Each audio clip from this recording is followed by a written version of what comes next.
médecins. On vous a parlé ces derniers jours des brigades sanitaires, les volontaires qui vont recenser les personnes touchées par le virus pour bloquer les chaînes de contamination. Voilà qu'une polémique monte dans la classe politique et parmi les médecins sur les informations que vont collecter ces brigades, des données médicales donc sensibles qui seront centralisées sur une plateforme Contact Covid. Bonjour Jean-Paul Hamon. Bonjour. Vous êtes président de la Fédération des médecins de France. On a des centaines de bénévoles formés en quelques heures qui vont avoir la responsabilité de collecter, manipuler des données médicales comme le Conseil de l'Ordre. Est-ce que vous estimez, est-ce que vous craignez qu'on atteigne le secret médical ? Moi, je parle absolument pas de ces bénévoles. Pour moi, c'est vrai qu'il y a deux débats chez les médecins. C'est le respect du secret professionnel. Chez les patients, un risque de flicage.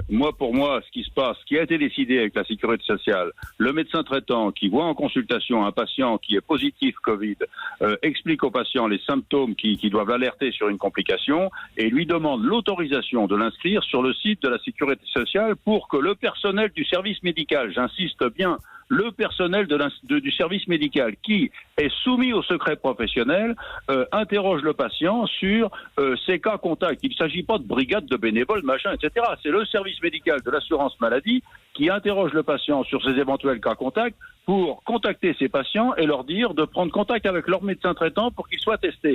Voilà les conditions. Moi, en 45 ans d'exercice, j'ai toujours fait confiance à la sécurité sociale. Je dépose des documents qui sont autrement plus confidentiels qu'un Covid+, qui n'est quand même pas une maladie honteuse. Quand je déclare quelqu'un à 100% pour qu'il soit instruit à 100%, que je dis qu'il a un cancer, que je dis ce qu'on va lui faire comme traitement, ou qu'il a une tuberculose, ou une autre pathologie, diabète, infarctus, etc. Ce sont des données sensibles et jamais l'assurance maladie n'a trahi de secret médical. Quand le syndicat des médecins libéraux, Jean-Paul Hamon, quand le syndicat des médecins libéraux dit les médecins ne sacrifieront pas leurs principes éthiques et déontologiques, il n'en est pas question là. Mais il n'est pas question de ça, si vous voulez. Moi, je vois un patient en consultation, je lui demande l'autorisation de mettre son nom sur le site de la sécurité sociale qui n'a jamais trahi le secret médical et qui est soumis au secret professionnel. Qu'est-ce que c'est que ces brigades de bénévoles, etc. Pour moi, le médecin traitant identifie le patient, le met sur le site de la Sécu et c'est le service médical qui fait l'interrogatoire du patient pour retrouver ses cas contacts et qui soit à leur tour testés.